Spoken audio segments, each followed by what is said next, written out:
talk here at uh, Furality 2000. I am Mark Merlino, one of the people who kind of got the furry fandom going a long time ago. My character is Silas Sable. This guy here is Cy the Skilled Hair, who was originally a mascot for an anime club called the Cartoon Fantasy Organization that a lot of original furries were a part of. Uh, Probably some of you have watched the Ash Coyote's really good documentary on the fandom that's called The Fandom. It's on YouTube. It's about 90 minutes long, and people like it a lot. So if you haven't seen it, check it out at some point. Um, I'll be talking about the furry fandom that I know from what happened back in the pre-internet days. If people are interested in finding out more about that, they can go to a website called Conference, CONFURENCE.com, and look at the archive where a lot of original documents from the early days are available to look at and read. The reason I set this up my name for the panel was I'm Mark Merlino, Gray Muzzle, Ask Me Anything, is probably some of you, I did not expect this kind of turnout, but some of you have already been to conventions where myself and my partner Rodney have talked about the history of furry fandom. And so a lot of what I'm talking about will probably be, for you guys, a recap. But I guess I'll start at the beginning. 40,000 years ago, somebody, we don't know who, made a carving out of an ivory tusk using flint tools, and the carving is an anthropomorphic lion person. Not only is this an early piece of what they call figurative art, that is something that be recognized as someone trying to represent something else, but it is the first piece of figurative art ever discovered. So we can be proud that the first piece of art ever discovered was a piece of furry art. And, we don't know about who made it, but we can assume by now that his commissions are closed. So basically, humans have had a thing for the world they share animals with for a long time. They were things to be afraid of. They were things to catch and eat. And eventually they were partners. Either active partners, like hunting dogs, like cats protecting the silos from mice, or passive, very passive, a source of food, meat, milk, um, wool for clothing, that sort of thing. But beyond that, you ended up with mythology. You ended up with historical legends. The animals were other, but they also lived. And a lot of people back in the day, when they looked at how the world worked around them, would see the animals and maybe even think maybe those animals are like watching over us, or maybe they're a symbol that we should pay attention to. And as civilization grew, we ended up with folk tales being written down, and it became very common for people to use animal characters to represent humans. so that you could talk about human foibles or even make political statements or whatever. And since they weren't humans, they were talking about it was okay. It was kind of a universal language of a concept. What happens with us? Where did we come from? I think, and I share this idea with my partner Rodney, that some people, a lot of them are us, have this affinity, this interest, curiosity, maybe obsession for the idea of animal people. What if we could talk with the animals? What if they looked like us? What if they wore clothes like us? Or in a fantasy world, what if dragons just weren't these, monsters wreaking havoc on the land, but were actually intelligent and you could talk to them, you know, and maybe they wouldn't flame you. Um, so this interest is there. We think this exists in a lot of people. And what happened with Rodney and I, we were science fiction fans. We went to science fiction conventions. Um, these conventions originally started in the 1920s with nerds back then, basically book nerds who read science fiction and thought that science fiction authors weren't getting treated well by the rest of the literary community. So they said, let's all put on our suits and ties and have a convention, invite the authors, invite the publishers, and show how much we respect what these authors are doing, how important their stories are, how they're valid. That's how science fiction fandom got started, and pretty much how fandom got started. Thing you have to remember, although it seems pretty obvious, is you can't have a fandom without fans. So if you have authors and writers, publishers, and you have their audience out there who read their books, some of the people who read their books are willing to go to a convention to see the authors, maybe get a book signed, talk to the authors. Those are fans. They're not just regular book buyers or regular readers. They go one step beyond that and they become fans. So, yes, this interest for animal people was pretty obvious. You saw it in comic strips like Pogo, and more modern comic strips like Over the Head. You saw it in comic books, although a lot of the comic book titles that had funny animals in them, funny animals basically meaning cartoon animals, were overshadowed by the superhero genre, which kind of took over comics entirely.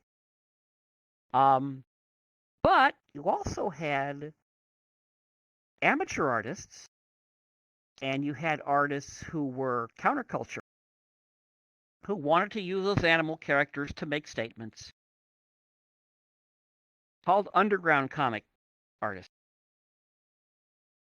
And it turned out that there were people who wanted to be the next Walt Kelly, wanted to have a syndicated comic strip, or wanted to have comics available to sell at the head shop that made important social commentary. And those people were amateurs. Some of them became professionals. They were fans of a particular style, animal characters, but they were all interested in a professional career. Rodney and I basically met over art of anthropomorphic animals, in basically this critter here, which is called a skill tear, which I created when I was in high school around 1969 as a intelligent alien based on weasels because I was a fanatic for the weasel family back then. I had done artwork of skill tear. I put them in an art show at a science fiction convention. Rodney had taken his high school science fiction club to that convention. Somebody pointed out the art to Rodney. Rodney asked the person who ran the art show who did the art.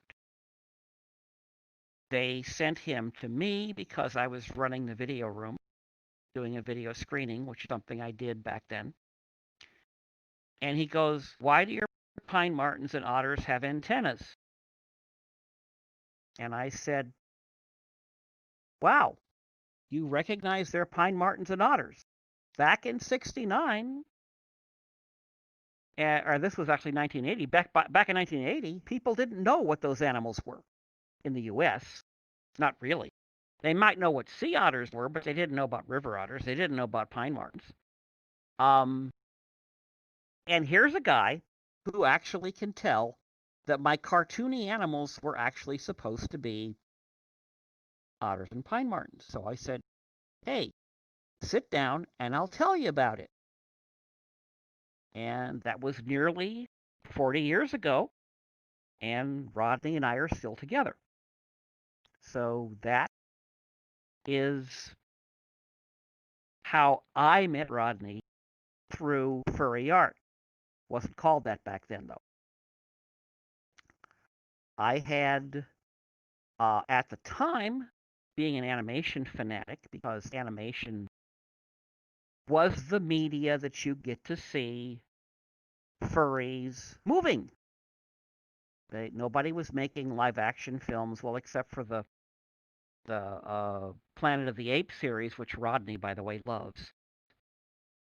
But if you wanted to see animals walking and talking in stories, you had to watch cartoons, animated films, and I fell in love with Bambi.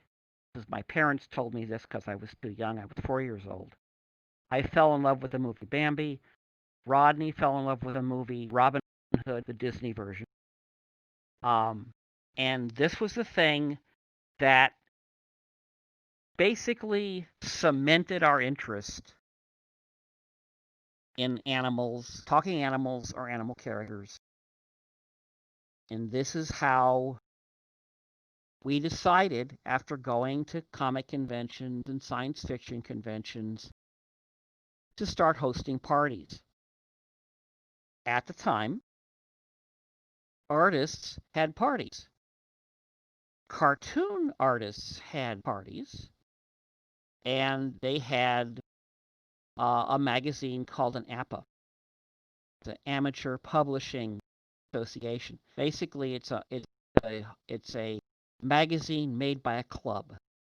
Everybody does their article, and the articles all get sent to one place. Somebody collates the articles together into a magazine and sends that finished magazine out to the members. So now they can read each other's stuff, they can look at each other's art, they can make comments, all by mail. And the APAs were something you found all over science fiction and comic fandom. But there was one out of Minneapolis that was dedicated to funny animals only. It was just a funny animal APA. And enough word spread through the convention circuit that more and more people joined until they had about 50 people. And that APA was distributed around the country. There weren't any other extra copies, so unless you were in the club or you knew somebody, you didn't get to see it. But this was networking. This was early networking before the internet. And eventually, we knew people who were in it. We ended up in After Voodie, which was the first one, Raw Brazzle got started, and Raw Brazzle had actually 60 members back then. So there were more people, and Rod and I were in it, so we got a copy. So when we went to a science fiction convention called WesterCon in Sacramento at a Red Lion Inn hotel, we weren't staying in the property. We were off property to save money. Our good friend said, hey, we have a room in the hotel, and they're going to have room parties. They always have room parties after the programming dies down. You want to have a room party in our room? And I said, okay, but what are we going to do in the party besides give out free snacks? They said, well, dig out your raw brazzles, dig out your furry art, show Animal Olympics, show the Animal Olympics version you've got, show Warner Brothers cartoons, and see who shows up. So we did. Without realizing it, we're hosting the first open party for people who like animal characters. We called it the Prancing Skilter Party. That's the name of my house, named after Skilter, and based on the Prancing Pony, which is from Lord of the Rings. It was an inn. It was, a tavern. And I named my house that. So Prancing Skilter Party had a lot of people showed up we weren't expecting, and some of those people whipped out sketchbooks and said, I draw stuff like this. I didn't think anybody else did. So lo and behold, there were more people who liked the same thing that we liked. We continued having parties. Every convention we got to, or one of us got to, we would have a room party. Eventually, other fandoms were doing the same thing. Anime fandom. I had been involved in an anime club early on from the 1970s. And anime fandom was getting big, and they were putting screenings on showing anime with magazines they created with translations because none of it was subbed or dubbed back then. And this became a big thing at science fiction conventions. You could go to the anime rooms. Eventually, the convention said, we can't afford to use up all of our convention space for you anime guys. It's great that you're doing this, but you should have your own conventions. So they did. And about that time, Rodney and I said, maybe we could find more people into what we're into if we had our own convention.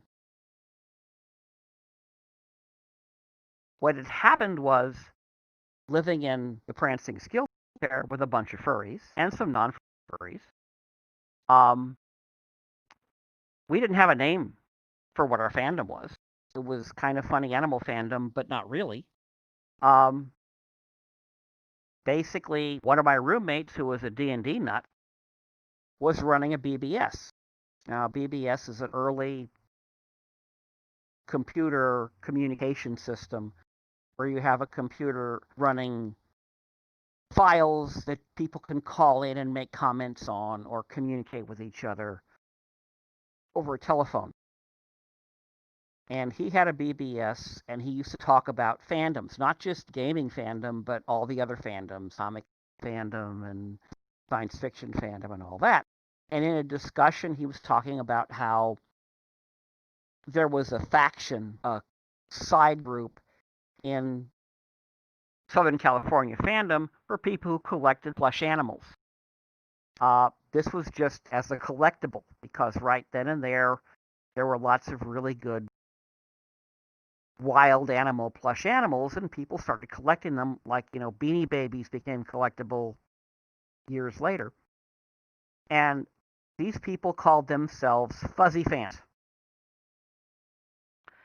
So this guy, who went by the name of Dr. Pepper, who wasn't a furry himself, was like kind of doing articles about what life was like at the Prancing Skiltare, and he said, I guess these people are furry fans. Not perfect, but it kind of stuck. So we started calling our parties furry parties. And in 1988, we sat down with some of our friends and said, we're going to try to do our own convention. We're just going to have it Saturday and Sunday at a hotel. We're going to rent a couple of function rooms. We're not going to get a room block because we have no idea if anybody will show up and check in. We're going to put our own money up to do this. And we looked around for a way to promote it. Rodney made up some flyers, which he took to comic book stores. And we had some people we knew in science fiction fandom that were creating a kind of a phone book called the Fandom Directory. They would pass out little questionnaires. People would fill them out, and they would print up these directories every year that were like a couple hundred pages. They were, pretty thick paperback things. And they had a database. And you could actually write a letter to them and say, please go through your database and send me the addresses of people interested in these things. And they would send you basically a mailing list. So we told them, send us a list of people who are into animation, into cartoon, into animal comics. And we basically sent out postcards. And that's how we promoted it. And in 1989, in January, at a little Holiday Inn hotel in Costa Mesa, we had the first furry convention. It was called Conference Zero because it was a practice convention. We had 65 people show up, 2 fursuiters, including Robert Hill's famous, really sexy deer Bambioid, Hilda. And it just grew from there. We had the convention every year after that. 150, 300 people, 600 people, 1,200 people in 1999 for Conference 9. And then we made the mistake of moving the convention's dates because further confusion wanted a January date. We moved to April. We moved Easter weekend. We moved the convention to San Diego because the San Diego fans said, we have a great venue down here that you'll never outgrow. So we moved the convention to San Diego, which was 100 miles further away from where we had our first convention. And we changed the dates. We moved the convention. A whole bunch of the staff didn't want to drive the distance to work the convention. We lost a lot of staff people. And it kind of killed our convention. We had 200 less people show up. And losing all the staff, I basically at that point said, okay, I'm going to step away from this now. Spent too much money. It's been too much hard work. And I stepped away. We had another person on staff take over the convention for a few years. He really didn't know what he was doing. So it never was able to be built up anymore. And then finally, in 2003, another group of people, a lot of our friends, started Califer. And Califer went on to 2017. So in Southern California, there was a furry convention from 1989 to 2017. Not missing a single year. It's a long run, 2 different names. We changed the convention name because the person who'd taken it over said he owned the name and wouldn't let anybody else use it. So that's the story of my activity with my partner Rodney, doing our own convention. A little bit about how we met. I didn't go heavily into the CFO, which was the anime club that my friends and I started. But that's kind of the basics. Beyond that, we've gone to lots of conventions around the world. We've been invited to some as guests of honor. We've had some talks like this and presentations. And now, see, I've been talking for quite a while. I would like to throw the room and the Discord and the Twitch open for people that want to ask me questions. Ask me anything, like it said on my banner. I was gonna ask, do you think it's kind of cool? There's like so many more people making their own original characters and species than they did back in the 80s and 90s. Yes, well, right at first, when people went to the convention, there would be artists there. The artists there were those same artists who wanted to become professionals. And they went to the convention so they could hang out with the other artists. And then the fans would come up to their tables and said, ooh, draw something for me. And they had these black books, blank black books that they would hand to the artist, and the artist would do a sketch for them. It's practice for the artist, so these sketches were free.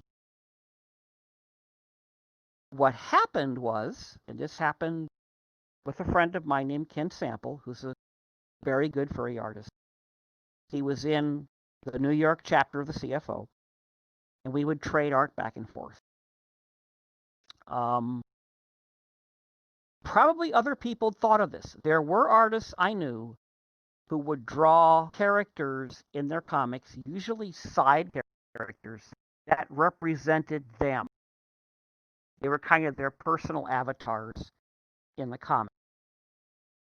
Ken liked to draw big, buxom, furry girls.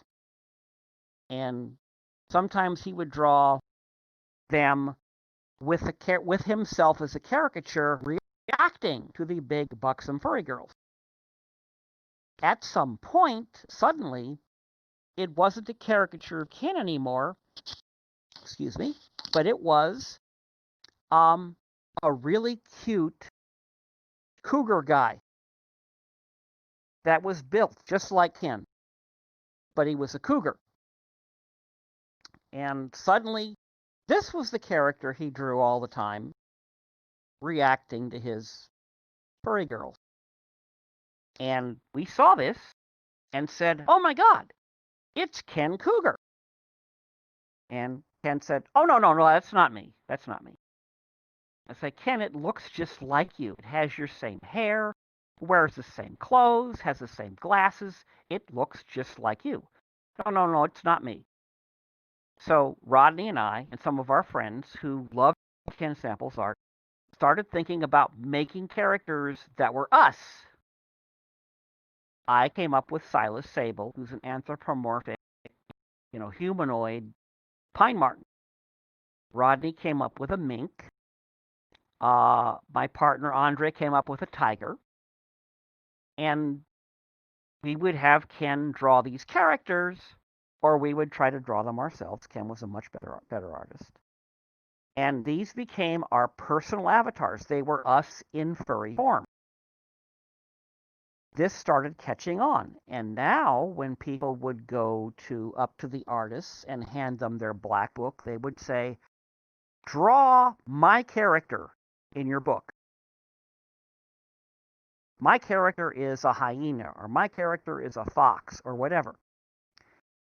And those became what are called fursonas. They weren't called that back then. They were just called avatars.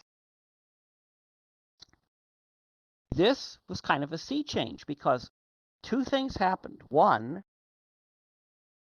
furry fans of anthropomorphic art, were now themselves furries. So you're a furry if you like animal characters, and you're a furry because you are one of these things, one of these animal characters. Some people didn't like this. Some people said, oh, that's childish. You're pretending you're an animal. You're not an animal, you're a human. But a lot of artists started thinking, wait a minute, what are my chances of actually getting a syndicated comic strip or becoming an artist for Marvel or DC or becoming a successful underground artist like, Robert Crumb or something like that? And they said, I'll sit at a table and I'll draw people's fursonas for them. And they'll probably pay me. So all of a sudden, the fandom got its own economy. So yeah, it kind of became popular. Not sure why, but furry art before Ken's character was usually sexy female furries and regular humans reacting to them. That was kind of all that furry art was before that turning point.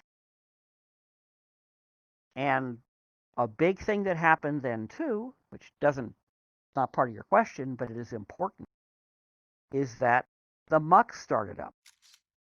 People were able to role play as their furry characters with each other in a group with almost instantaneous response. Not like on a BBS. A few seconds, you'd have a response if the person was actually paying attention to you. And if people don't know what mucks are, the easiest way I can describe it is imagine what you've got right here, VR chat, doing everything you're doing here in VR chat, except it's all text. It's all just text, sentences of text. The description of the room is in text. The description of each person is in text. Talking back and forth to each other instead of by voice is by typing back and forth to each other.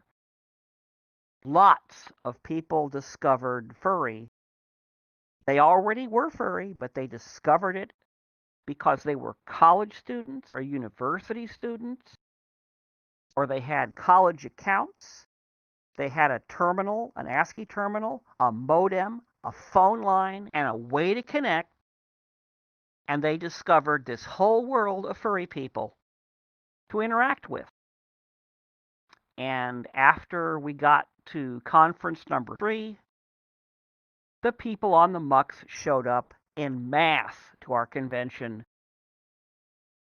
mainly to meet each other in person. Sometimes starting a relationship or just having fun with each other. But the individual furry avatar, the fursona, became a really big thing. Thanks very much for the question, Raduma. That's great. I have some from the It's so Discord, if that's wholesome. okay. Okay, what have you got from Discord? Sure. Shoot me So one. we have an interesting question here. In your point of view, at what point do you think the furry fandom was becoming its own subculture? I would say right about the time that the fursona became a thing. Because right then it was very much like comic fandom. If you're a comic fan, you're usually not a fan of all comics. You're a fan of Superman, or you're a fan of Batman, or you're a fan of some more obscure title or something like that. And you go to comic conventions to look for copies. You might find something else you like, but you're a fan of a particular thing. Um, Furry fans at first were fans of the art these artists did, or fans of Disney movies, or fans of UPA movies, television shows, whatever, early video games that had furry characters in them. But after the fursona, you were fans of each other, and that became the community.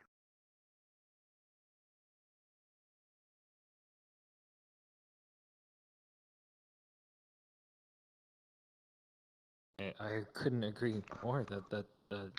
That sounds exactly right for all of us here. Um, and before we move on to the next question, I just wanted to say if you are in the Furality Discord, please go to the Slyla Sable AMA channel in order to ask your question. You want to take another one from the audience here? Yeah, sure. Yes. I have a question. So, what are your current thoughts on the furry fandom? For example, how big it got, or how many different furries there are now? It was kind of surprising. My mates and I usually go to every furry convention we can drive to in under 10 hours, which means we're like staying in California or going across the border to Reno sometimes. But we decided because Midwest Fur Fest was having its 20th anniversary, we decided to all get plane tickets and fly to Midwest Fur Fest in December of 2019. And showing up on Thursday night and going into the lobby, and the lobby is a 4-story open atrium at the Hyatt, and seeing what was probably 2,000 people, 2,000 furries in one room was definitely shocking. But what's cool about it is it looked like any other furry convention lobby that I'd seen since 1988, except it's bigger, more. There's more people there, sitting around on couches, playing games with each other, walking around in fursuits, getting pictures taken. It was kind of the same. And later we found out that there were 11,000 people at that convention, which makes it the largest furry convention that has ever happened. And hopefully, after the whole COVID thing gets taken care of, there might even be bigger ones. But it was great that we managed to get to that convention at least once and have it be that big. It was kind of, humbling to see that many people, that big of a dealer's room, that much in Artist Alley and the marketplace. The basically well-run convention. They made sure that everybody that wanted to like show off their wares had a place to do it. They had a con suite that had food and drinks 24/7. So if you couldn't afford the hotel food, you could eat for free. It was everything that every good idea at a furry convention has ever had, all in one convention. Okay, thank you. You're welcome. Anything coming off of the We have many. the Twitch questions? Do you have any Twitch questions, or are you watching Twitch? Yeah, we're watching Twitch as well. Okay. So we have one here. When you started circulating zines and throwing parties, did you ever imagine that the fandom would be as large as it is now? And how do you feel about VR as a medium for fandom events? What's it like for you to be in here in VR with all of us? Yeah, I think with the first couple of conventions, we kind of thought we might have reached a saturation for the region we were in, that there wasn't going to be any more people showing up because we kind of found all of them and locally. But what surprised us is people were flying in from around the world. There are people from Japan, from Germany, from Australia showing up at our conventions. And by the time Conference 9 happened and we had, 1,200 people show up, it was like, we're going, is there a limit? How many people that like this stuff there in the world?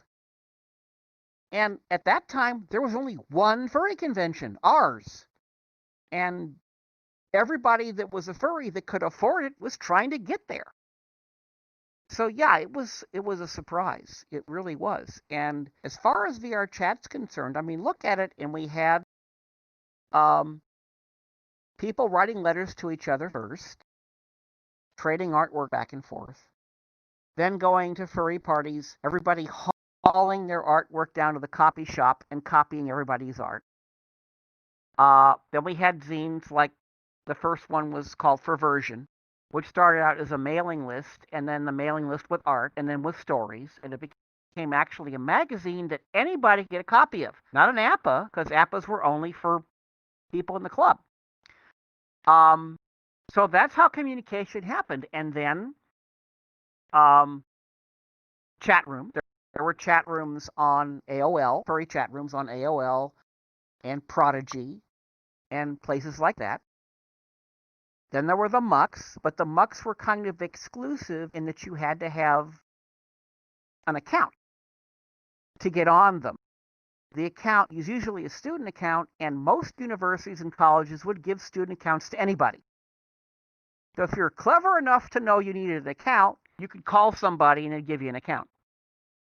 But you then had to have a terminal and a phone line that you could tie up. And in some cases, horrendous long distance bills. But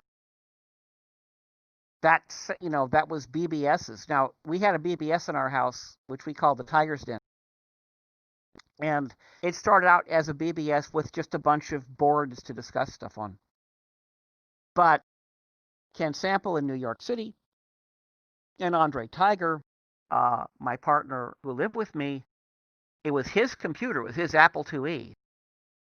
He and Ken, he decided to make a storyboard so that he and Ken could tell stories to each other, furry stories to each other. And he rewrote the code of the BBS so that anybody that had an account on the BBS could invent a sub-character anonymously that could go to that storyboard and roleplay. So the first furry roleplay was on that BBS, where you actually could be a character other than the person who had the account. And then right after that, the mucks got started. So you went from mucks. Then there was Second Life. Now, a lot of people I talk to in furry go, Second Life, Second Life, that's dead, isn't it? But it was extremely furry for a long time. It's just that the people who run Second Life wouldn't admit it. So it's still going strong. I've been on it since 2005. My partner Chang and I DJ on Second Life. He does the playlists, and I play them. I have lots of avatars. I've learned how to make avatars by combining avatars, since I don't know how to use Blender or anything like that. So I have lots of avatars, and I have lots of friends on Second Life. So that's kind of like VR chat, but for some reason, furries have avoided getting on it. I mean, it's not as interactive. You have to get animations to make your character dance or something like that. Otherwise, you kind of stand around with an idle, like you see when you're playing a video game and you look at your character and your character kind of sits there and goes, that's what it's like. But you can type at each other and you can teleport from place to place. So, and there are some beautiful, beautiful worlds and really highly detailed rooms and things like that you can go to and roleplay.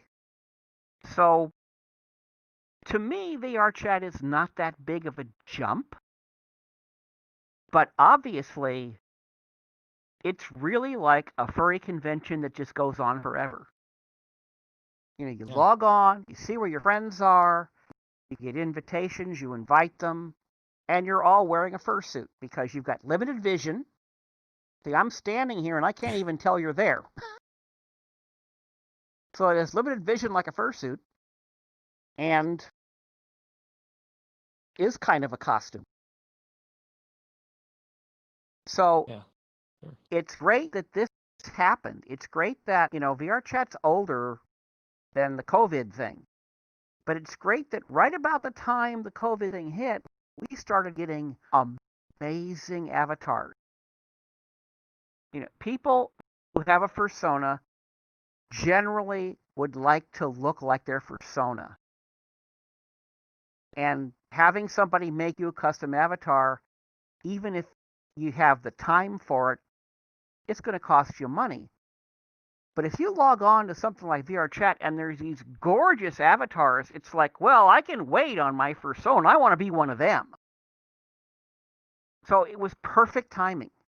And maybe it happened because of COVID. Maybe the people that created the Nagakuga or the Rexy were bored. They were stuck at home working and said, I'm going to make something cool for VR Chat. So, yeah, it's kind of like there was an explosion in Second Life when suddenly furry avatars started to look really good. Because in the beginning, they didn't. They looked like bad fursuits being worn by a human. And actually, they kind of work because you had a human underneath it that you had to put stuff over to make it furry. And then the furries found out ways around that. And you could make anything. So yeah, this is it's a perfect storm. I have a follow-up question from Discord that Okay. relates to this pretty well. It's do you feel virtual events such as Furality, but we've had many virtual events, especially since the pandemic has come around. Do you feel that virtual events such as Furality will serve a big future in the fandom and help it continue to grow? I really think it will. Because I'll tell you, first virtual convention I went to was PawCon. Oh, I'm probably not RamCon, which was a combination brony and furry convention. It was held on Discord. And the panel events were streaming YouTube. And they had over 800 people show up. This was back in, I think, May. And I was actually on a panel about fandom history, not just furry history, but fandom history that my friend Orthodox, who's actually a scholar, he's actually like a historian who's studying fandoms, took his thesis paper and rewrote it a little bit and presented it. And then we had a long question and answer period afterward. So I'm going, this is kind of cool. And the thing that's really good about a virtual furry convention is there have always been furries who would not go to a convention. They would not go to a convention. They would not go to a meetup. They didn't want to interact with real people for whatever reason. And I think they'll come to something like this. So we've now got this faction who didn't go to a physical convention before, but are willing to come to something like this. When conventions are possible again, I don't think that's going to stop. You know, Yeah, plus it's a great cure for post-con depression.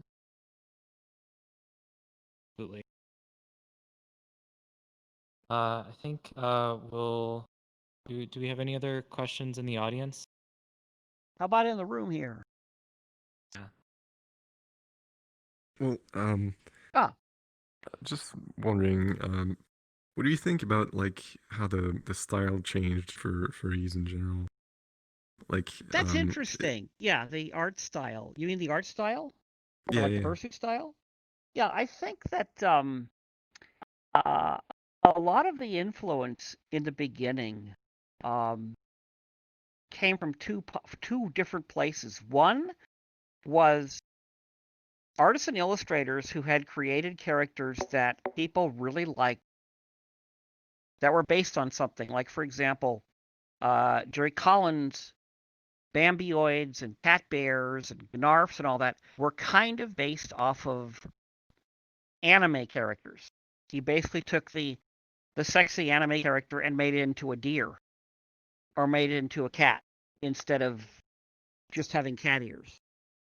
Um, and people liked that. So some of the early fursuits were like the Bambioid Hilda, were based on his art. The other side of it was, strangely enough, stuffed animals. Ben Camacho, the guy who I'd say was probably the second person to make honest to God fursuits, his first one was basically a walking anthro teddy bear. And then he made a great big giant bunny, kind of like the rabbit, the invisible rabbit, the hookah, um, from the movie that James Stewart was in. Forget the name right now, but so you didn't have a lot of original art back then because we hadn't passed the fursona part of it. So what you had people doing is you had established comic artists who were like Jerry Collins and people like Steve Barton were basing their art off of Von Baudet, the underground cartoonist, who actually his characters were kind of cute. And then you had Disney. You actually had people doing Disney characters like Zorro as a fox.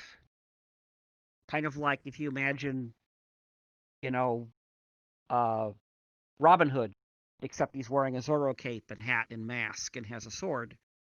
And there were at that point, there were some early furry comics. Actually, comics made by furry artists, published by furry publishers, that became popular.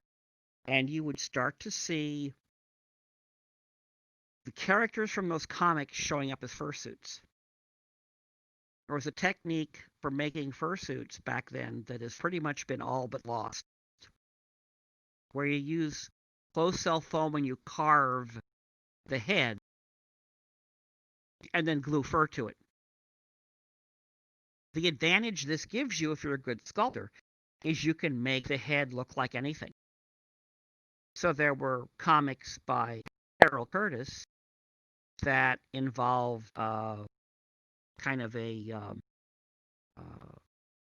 almost Arabian Nights sort of story, and Vicky Wyman's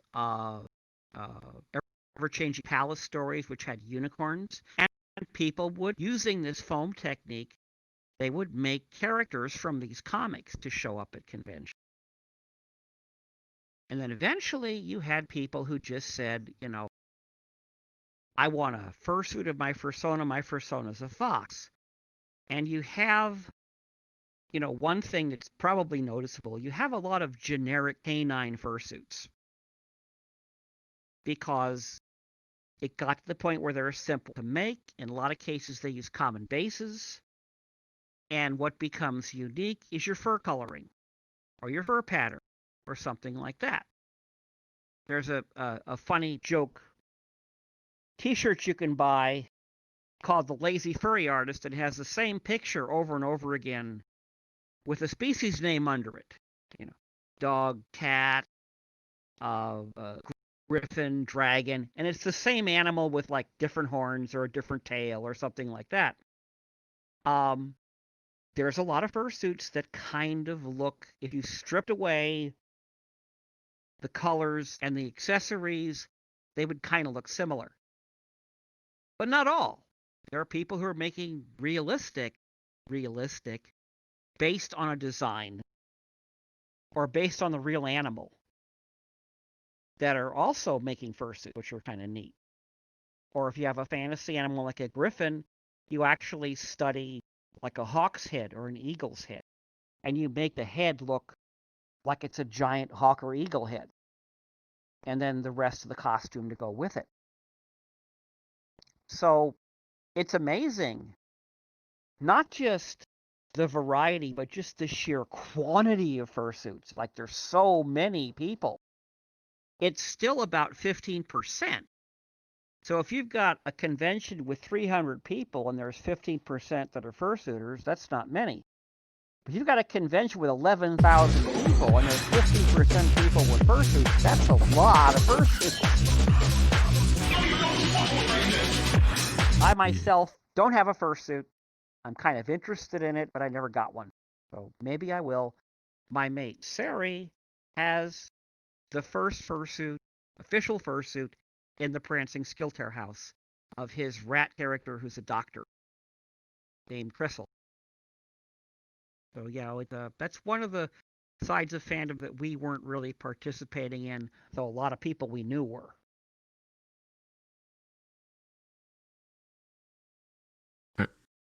Thank you.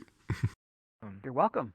Thanks for the question. Anybody else? Plenty more questions Okay. on Discord as well. All right. So, I have one here. It's do you feel the fandom has changed in any respect over time? And if so, what aspects have evolved over time? And would you feel it's for the better or worse?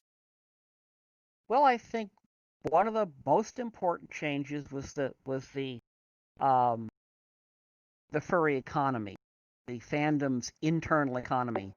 The concept of draw my fursona, make me a costume of my fursona, or original character. Now, you got to realize that not everybody has a fursona that's them, but pretty much everybody has an original character they've thought of or designed or had somebody draw for them. And that gives variety, things for the artists to do, and things that people want. They want pictures, or they want a statue, or they want a story or a comic with their characters in it, or their character in it. So that's a big thing. The internet. Oh my God, the internet.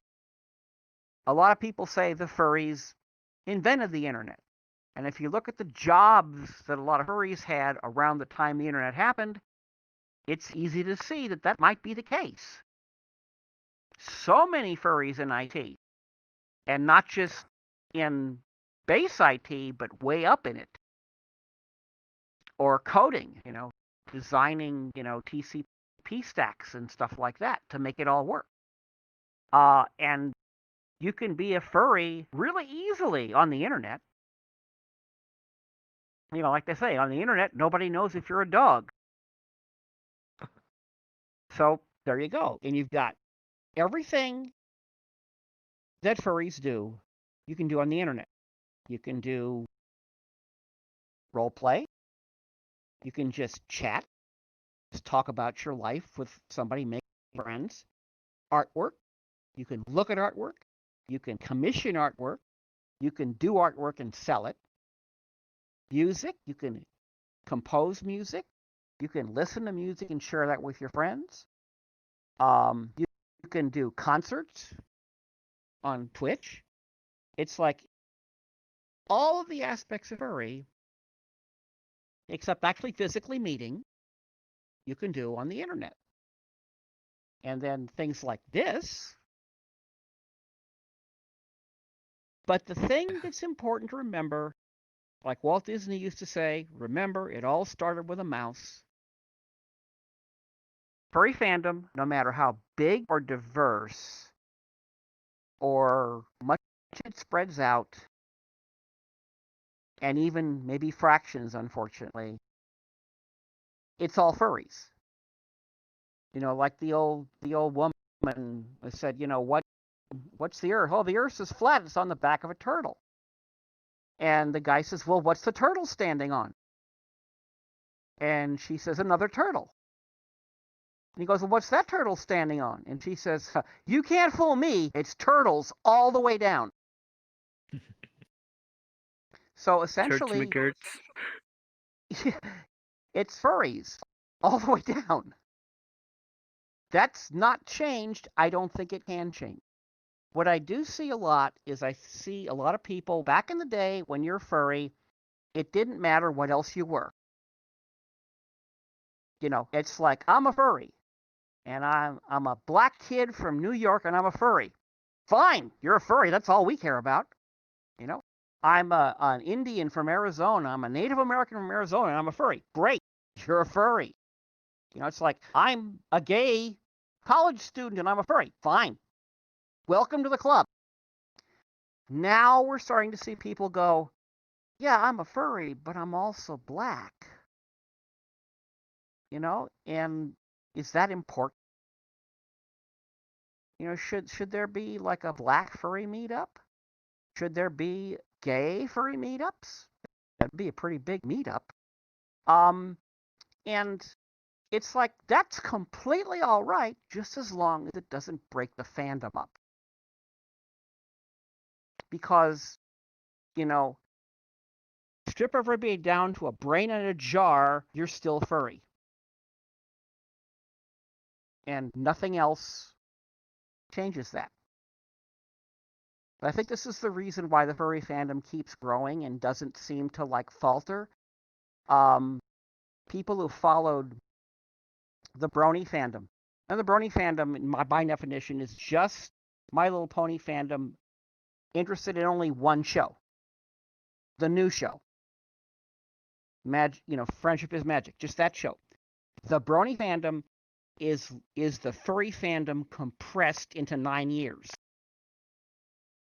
So it's the 40-year story of furry fandom happening all over again, but in 9 years. And at the end of 9 years, the show goes off the air and the conventions start closing down. And the chat channels start losing people. And there's less art being done because the show's over. The furry fandom show is not over. It's not going to ever end. It's just a continuous thing.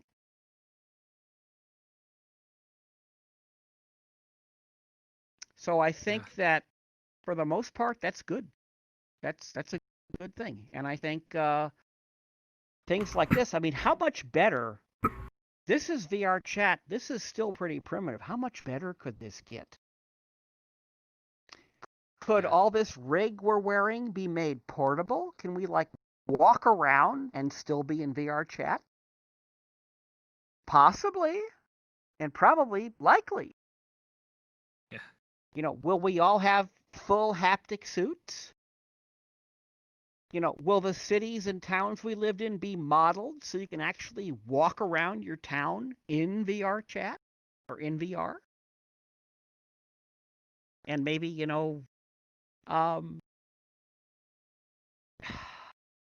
it's endless. Endless possibilities. A friend of mine who's a coder said he imagined a time when you could go to a convention and you could turn on your phone and it would be alternate reality. You'd hold your phone up and everybody you saw walking around the convention were their personas in your phone. I think that's possible. Wouldn't that be cool? Yeah. I hope I answered that question. Probably took too long and what different directions and people were expecting. I think one of the great points that we can prove here in VR is how accessible it is to become your persona, become a character. We have an interesting question in the Discord. Do you know why others started to go from just art of their character to becoming their character as their, as fursuit, bringing that into the physical world, something that they would wear? I think that probably if someone actually has a persona and they're committed to that character, that they can imagine themselves as that persona probably in day-to-day life. And the idea of the fursuit is that they want people to be able to recognize who they really are instantly instead of having to have it explained to them. Some people have a problem where they can't visualize stuff in their brains. It's actually pretty common. They can see things in front of them and understand them, but they can't imagine a scene in their brain. It's just the way their brain is wired. But in my case, when I knew what somebody's persona was, I started seeing their persona instead of their human self. And I've always had that, and I guess it was kind of selfish or dumb to think everybody could do that because obviously they can't. But I think that's how that happens. Is people go, hey, I want to be able to walk out of my room, get in the elevator, go downstairs, and walk across the lobby, and people will know immediately who I am. because this is what I would like to look like. This is what I imagine myself looking like. At least that's what I would assume, because like I said, I don't have a fursuit myself, but I know a lot of people who do. I have another question here that I think is really interesting. Do you have an idea or a theory about how and when the furry fandom spread outside of the United States, outside of just, the worldwide community? Well, if you base the whole idea on, and Rodney and I aren't sociologists, and we're not biologists, and we're not doctors or anything like that, or psychologists, but since the furry thing is kind of a brain programming thing, it was there. So when, there's a reason that so many conventions across the world have the name Furrence in them, because people heard about conference and people in Germany said, we'll be Eurofurrence. And people in Russia said, we'll be Russfurrence. So they were already there. They just needed something to rally around. The latest thing I'm talking about when I'm trying to talk to people and saying that if you're going to interview people to try to find out what kind of person becomes a furry, looking into their life and their education and their family and all that kind of stuff isn't going to tell them much, because if they're not furry, they're not going to be a furry. And if they're anything else and a furry, they could be a furry. So, I tell this story about, some billionaire computer guy, or Bill Gates or Bezos or somebody like that. If they're a furry, it's like, they might buy 20 fursuits and fund a convention all by themselves. If there's some poor kid on the streets in Syria who finds an old discarded box of sugar frosted flakes, and he picks it up and he sees Tony the Tiger and thinks, I really like that, he's a furry too. So, it's like, yeah, suddenly there were conventions in Europe. There was a convention in England, although it was kind of big furry party, but it was a convention. There was a convention in Australia. There are now conventions in Malaysia. There's a convention. There's even a furry news service that publishes regular videos on YouTube in Singapore. And I thought it was great that my partner Changa made this beautiful furry ofrenda world to basically remember furries that have passed away for the Day of the Dead. He made this world, and the people from the Furry News Service came and interviewed him and put it up on YouTube. So here's essentially a furry news service based in Singapore doing a story about Changa making a world in VR chat based on the Mexican holiday of Day of the Dead. How much more international can you get? Yeah. So, I trying to go back and forth here between Twitch, but there's one here, and I think this one applies to VR very well. How do you feel about species that exist entirely due to the fandom, like Portagen, Circles, or here in VR chat we have some Or me! species that have started, or Or your own. Skilter! Yep. But the ones we that have have some in started in VR though, chat, I think are amazing. I think they really are. And I think that's one of the things, like I said earlier, you get on VR chat and you look at what's available for free avatars, and it's like, yeah, I'll deal with this, but I'd much rather have my persona if I could get someone to make it for me. Oh my God, I want one of those Nagakugas. It's like, So yeah, it's I want to be a Rexo.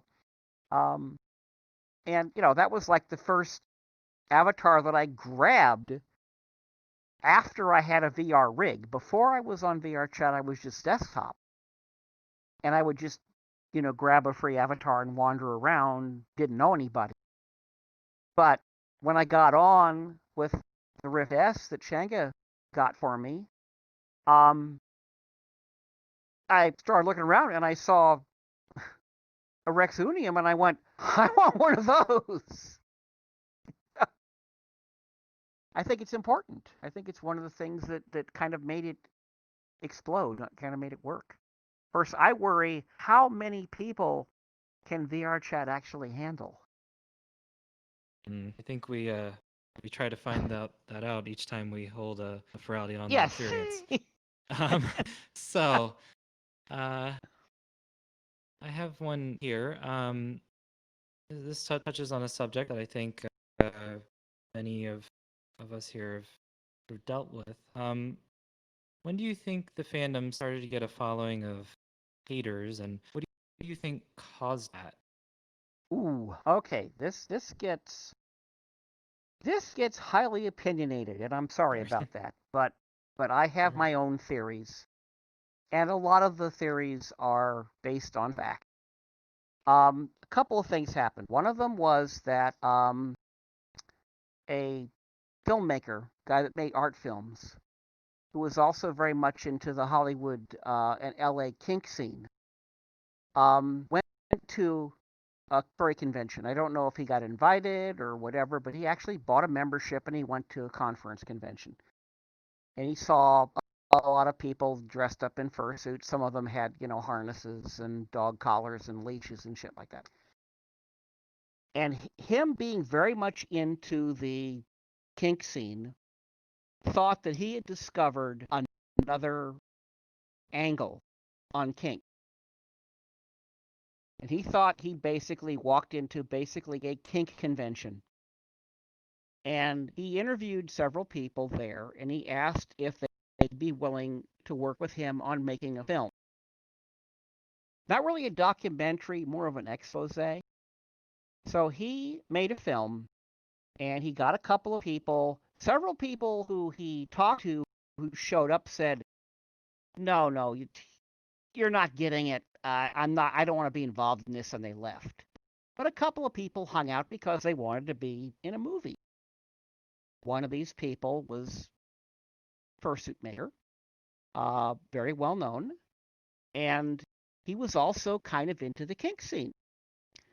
So sometimes when somebody is talking to you about something, you kind of get the gist of what they're getting at. And if you want to play along, you can feed them information that fits perfectly with what they're thinking. So what my friend did is he basically let this guy bury himself. He basically agreed with everything the guy said. Yeah, that's what it's all about. That's what this fandom's all about. It's about all these kinks. And I do all these kinky things, and you can film me, and my friend doing kinky things. And the guy got exactly what he wanted, and he made his film, and he put it out in Hollywood. Very few people saw it. It was an art film. It wasn't going to get into the theaters. It wasn't going to get on television because of the content. But people in Hollywood saw it, and they said, oh, this is interesting. We might be able to stick a story about these weirdos into our TV show somehow. So that's the first part of it. The second part of it, unfortunately, is a little darker. And that is when we invited people to come to our convention by promoting it on Furry Muck. And remember, the members of Furry Muck were college students mainly, or people who had school accounts, and they're role playing. And even though we're all in this room together here, there's probably a lot of furries in VR chat right now paired up in private rooms. You can't deny that's probably happening, right? So a lot of the stuff that was going on Furry Muck was private, intimate stuff. So these people show up at the convention, and for the first time in their lives, they're actually meeting somebody they've been role-playing with for weeks, months, maybe even years, and they hook up. They're not going to throw their clothes off in the lobby and screw. They're going to go up in a room. But they're meeting each other, and who knows, they might even form a permanent relationship. You couldn't get married back then if you were the same gender, but that didn't stop me from having 3 partners. So, there were people who went to the convention. A lot of people, not necessarily the artists, but a lot of the people that hung around the original artists who were very conservative, and they did not like this at all. So they decided to start doing things like try to sabotage the convention, try to prevent the convention from happening, because all of these gays were showing up. So they would call the hotel and lie to the hotel about the convention, and the hotel would come to me and go, these people say that you're going to be selling, child porn in the dealer's room, or you're going to be selling bootleg tapes in the dealer's room, or something like that, to shut the convention down. And this started with about Conference 4, actually 3, and is still going on with conventions like Midwest Fur Fest, when somebody took a big jar of powdered chlorine and threw it down a staircase. The thing is, it's the same people. It's the same few people that have been doing it all along. Some of the people started websites like Crush Shift Destroy. Or right now there's this website called Iwi. And all they do is, in their little echo chamber, talk about how degrading, how disgusting, how perverted furries are. The irritating thing about this is they're all furries. At some point, there were people trying to get work in the animation industry. The animation industry started to explode.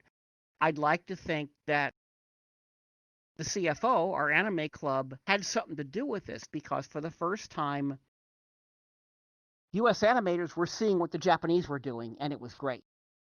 And it was exciting them. It was making them think in different ways.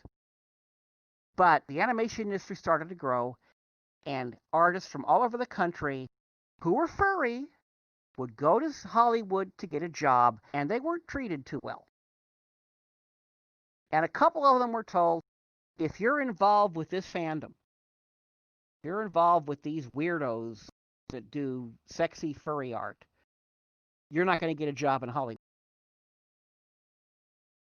So one of these artists from New York was very, very upset. She went back and she said, okay, I'm a furry. I don't want to quit being a furry, but something's got to be done. So we've got to single out people in the fandom that are giving furry a bad name and shove them out. They've got to be pushed out of the fandom.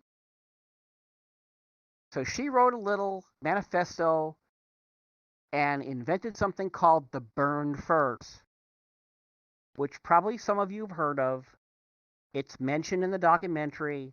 It's mentioned in other YouTube studies like the one on Down the Rabbit Hole.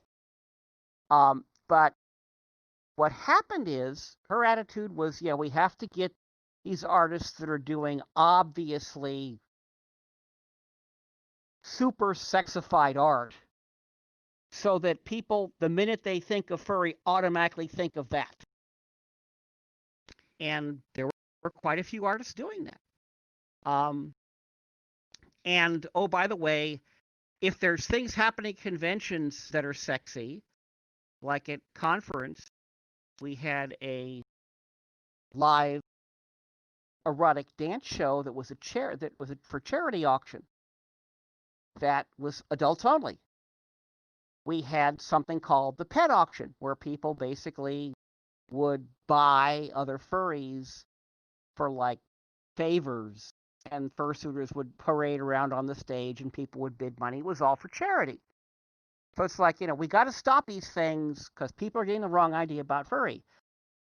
She didn't get a lot of backing for this, except the same people who were anti-gay joined her and started to rewrite her letter saying, we've got to get all this sexual art in the fandom that's not hetero banned.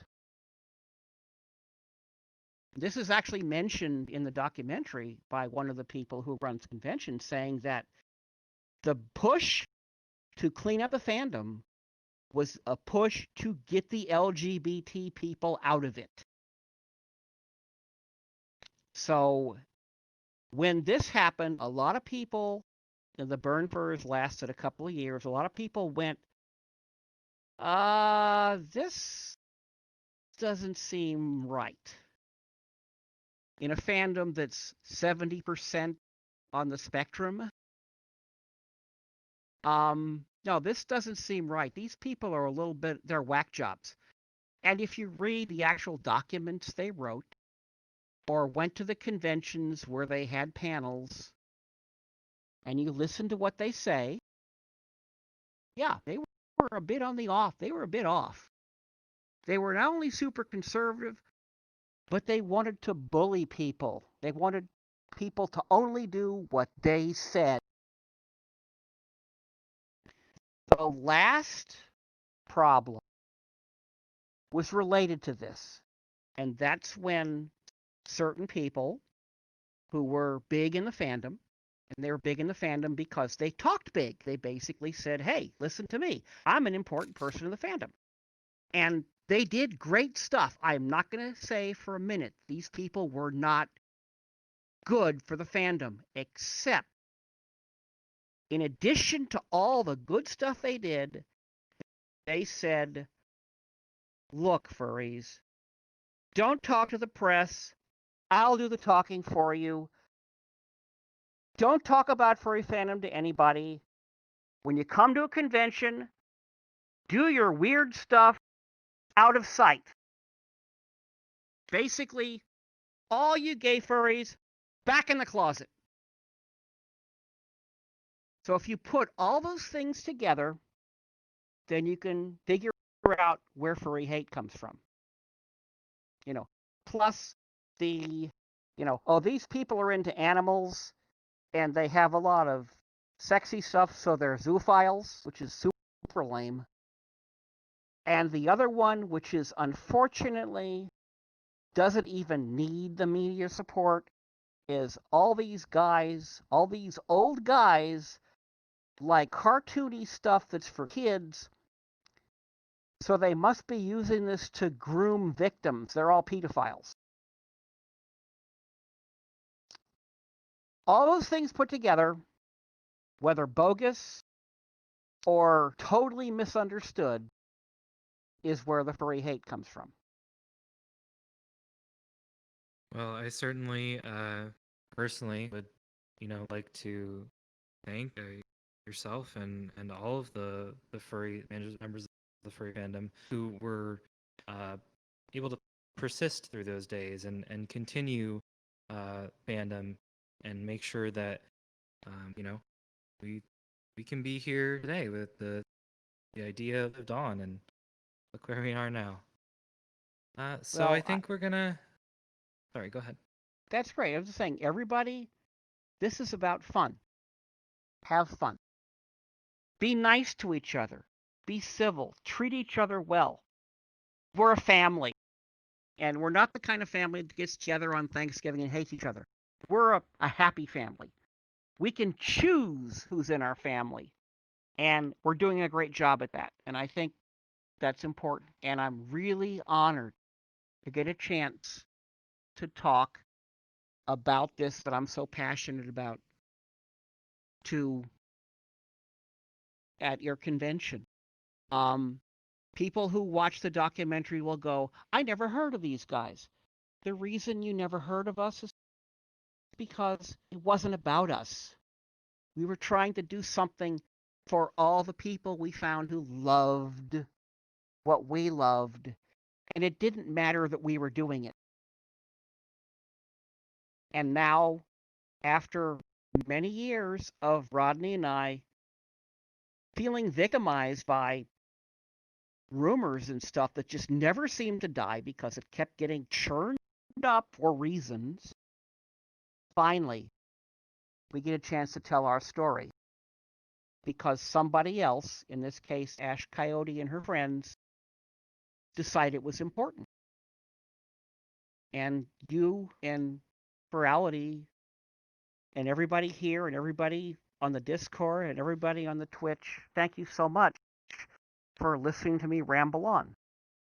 Have a good rest of the con. Have a good furry life. Thank you for joining us. It's been an honor. I appreciate you coming here so much, and thank you to all the Furality 2000 attendees who submitted questions. We appreciate it so much. We're going to be up next a panel on VR headsets and selecting the right one for you. Ooh, Thank you all so much.